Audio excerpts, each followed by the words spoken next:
America great again. So was he a racist? Well, he's a... You call a guy a Nazi, people have been for a year calling Trump that and species of that.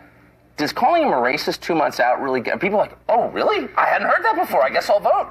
Oh, I don't know. It's sort of like the birther thing. Does that make any difference to anybody Exactly. who's No, already that's right. committed? Does it? I mean, no, I don't think so, but I do think that there is a base enthusiasm problem in the Democratic Party. Right. And if Hillary can't do it, then get somebody out there who can do it. But does criticizing Trump get them motivated? If they're not motivated at this point, will it work? Well, yes, I think there's a chance with Bill Clinton and Barack Obama out there saying to African-American audiences, you better get out there. This guy's going to take us back 20 years. Mark McKinnon airs tonight, Showtime. 8 o'clock. 8 o'clock. How good is it, this segment? It's every week I'm amazed. I keep thinking, oh, this is going to be a challenge. And not much is happening, and then kaboom. All right. Viewers can take a peek and then come right back to Fox News Channel. You watch for a couple minutes. So you're behind all the drama in this.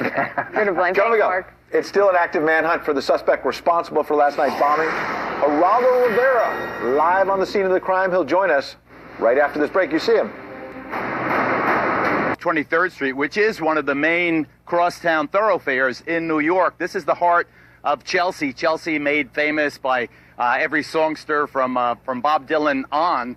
It is Homeland Security Director Michael Balboni, and I want to start with Michael because a moment ago you were on your cell phone. You were getting new information from folks who are picking up information. Tell our viewers what you're learning. So my sources are telling me that this, just as Geraldo Rivera said, everyone's kind of shaking their head saying, why here? Why Chelsea? Why Chelsea? Why 23rd Street? You have the UN General Assembly this week. You've got a lot of stuff going on in the city, a lot of iconic targets. Why pick 23rd? Instead of Times Square. Right, instead of Times, and particularly on a Saturday night, if you want to go and if it was a target, as Faisal Shahzad did previously with the Pathfinder in Times Square. Yes. He waited for a very warm night with lots of people. More fear. Right, exactly. And so this just doesn't make sense from that perspective, in addition to which the device itself, how... Why there? We learned years ago in the Al-Qaeda training manual that they will do probing. Yeah. When that bomb went off in New York and also the one in New Jersey, the terrorists responsible for this act, they could be probing the response time, the number of first responders, where to place IEDs if there's a next attack, et cetera, et cetera. So there's a lot of reconnaissance that goes in attacks before a bigger attack. So this could have been a probe. That's why we have to be very vigilant. And Ed, I got to tell you, they got to get this guy, and they got to get him quick, because if he's out there, he could strike again. And check his cell phone, see who he was talking to, what else might be coming next, potentially, underline the word potentially. Joe, you have a lot of experience. That's why you're here. All this information coming in from Michael Balboni, what does it tell you? It tells me we have to do exactly what Mike said. Take it in the direction it's going.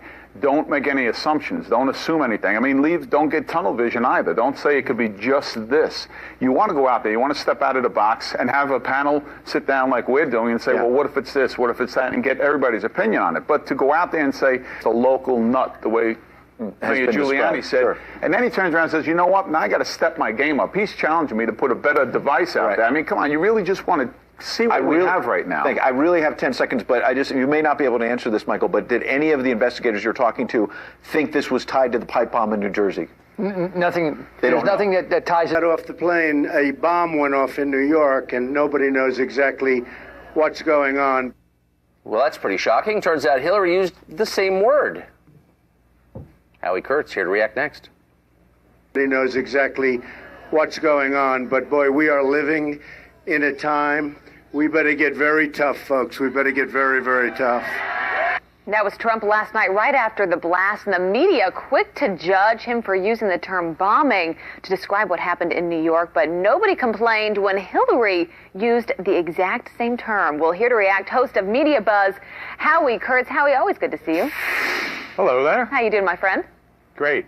So what is your response to very different reactions as we've continued to see when anything happens from Donald Trump, usually coming out first, and then Hillary Clinton? Well, Trump is a gut player who calls an apparent bombing a bombing. And Hillary Clinton is a cautious and conventional politician who waits for the authorities to make the determination, which is how most politicians operate. And so the media kind of offended, I think, at least some, by Trump's sort of breach of protocol, because he reacted by saying what was pretty obvious, that it was a bomb, before waiting for, the police commissioner to hold a press conference.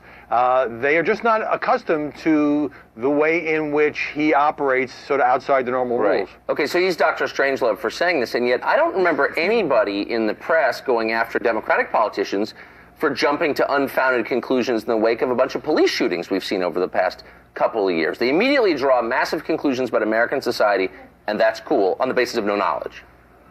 Right, and there should be one standard, Tucker. There should be one standard that says that nobody should jump to conclusions about the motivations for a shooting, who's at fault. I mean, we saw this most dramatically in the Michael Brown shooting in Ferguson, and there is the media have to be really careful here, because especially now, there is so much obvious disdain for Donald Trump that whenever he says anything, doesn't get the benefit of the doubt. Now, of course, the risk for Trump in doing this is 1 out of 20 times it might be a Con Ed gas explosion and not a bomb, and then you get embarrassed, but he's willing to take that risk. Howie, there's a broader context here that you know better than anyone, because you did a column on FoxNews.com a couple of days ago about how, like these attacks that are happening now, there's been one attack on Donald Trump after another. He's been called a racist, a sexist, and the conclusion of your column was basically like, are the Democrats petrified right now that they've thrown the kitchen sink at this man, and it's still either a tie race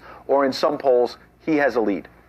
Right. This was the risk of Hillary Clinton's campaign. She decided she was going to base much of her pitch on demonizing Donald Trump.